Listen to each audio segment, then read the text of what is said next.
Hello, this is Mark Wildman of Wildman Athletica, and today we are going to talk about the kettlebell push press.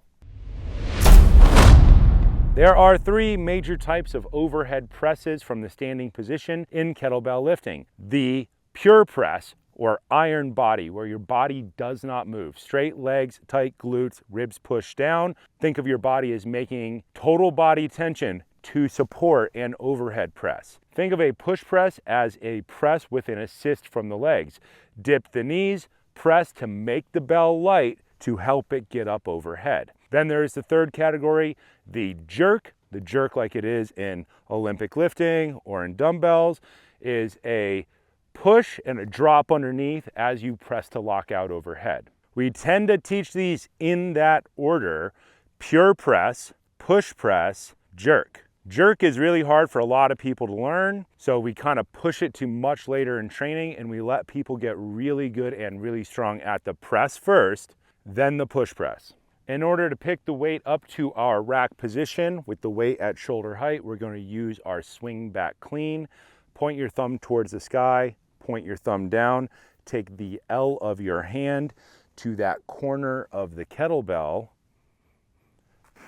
push the weight back, bring the weight up. Rack position is important, as it is in Olympic lifting, as it is in dumbbell lifting, as it is in med ball, as it is in club. The better your rack position, the heavier the weight you will be able to lift. The kettlebell handle is down at a 45-degree angle. In the beginning, people will make the error of trying to treat it like a barbell and bending their wrist. The kettlebell can move around your body, so the handle is down at a 45-degree angle. This allows us to stack our bones to lift heavier weights. Knuckle bone, wrist bone, elbow in a vertical line. Wrist in the correct spot, thumb at collarbone height, elbow at hip height, forearm vertical. The first version, the normal press, is perfectly locked legs, tight glutes, press, put the weight behind you so that your body makes a straight line. Wrist, elbow, shoulder, hip, knee, ankle. We want to avoid having the kettlebell out in front of us. Bring the weight down to rack position. The push press is slightly different. We're going to use the legs and push the weight up, using our legs for assistance. The top position is the same. When you bring the weight down, you can either do it iron body to focus on the negative, or you can absorb weight with the legs. 2 feet point straight ahead, heels stay flat on the ground, keep the glutes tight, bend the legs, drive the legs forward, but keep the heels down. Press, squeeze the glutes at the top, lock out. Kettlebell is not in front of you, kettlebell is behind you to make your body vertical. Bring the weight down. Bend legs, push. Bring the weight down, bend legs, push. Bring the weight down, bend the legs, push, bring the weight down. Use the legs to get it up and use the legs to catch. Bend, lock everything out.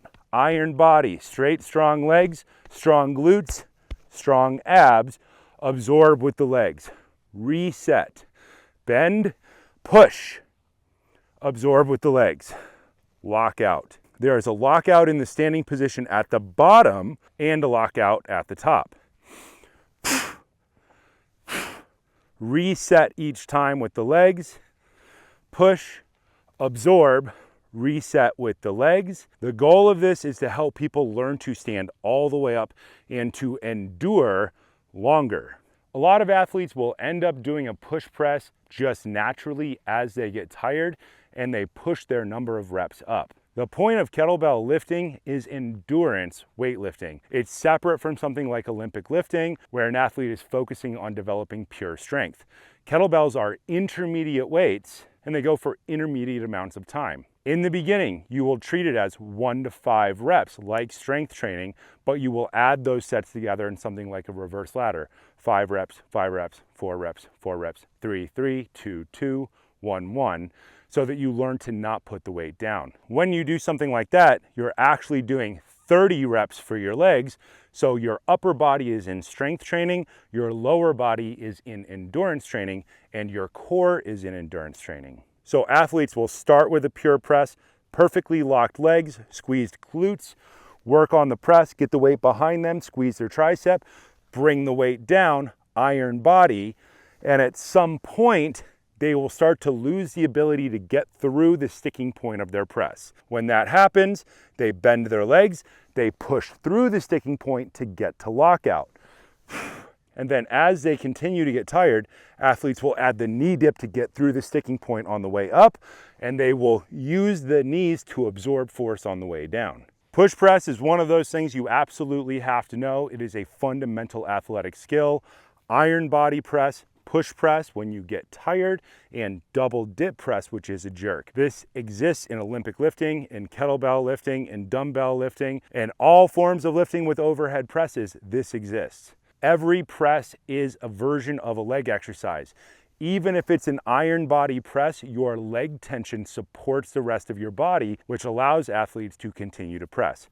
Overhead pressing tends to have greater athletic benefit than something like a bench press because the body is under that load. However much you can overhead press, you know your body can support it. As far as functional presses go, an overhead kettlebell press is probably more useful to the average individual than something like a bench. Bench pressing is absolutely fantastic and it should be in your program somewhere, but it should come lower in priority than a kettlebell overhead press, a push press, and a jerk. Every kettlebell press is a core exercise. A big weight off one side of your body causes the muscles on the other side of your body to fire harder. The heavier the weight, the harder your core fires, the more your spine stabilizes. When you go to that push press, you can probably lift slightly heavier weights, and that causes your core to fire even harder. Every athlete should know the difference between a pure press and a push press, and they should use those to learn to endure longer because humans are endurance monsters, and you should be very good at lifting intermediate weights for 10 minutes, 20 minutes, 30 minutes, 60 minutes without the weight ever touching the ground. Push press helps people get to that goal.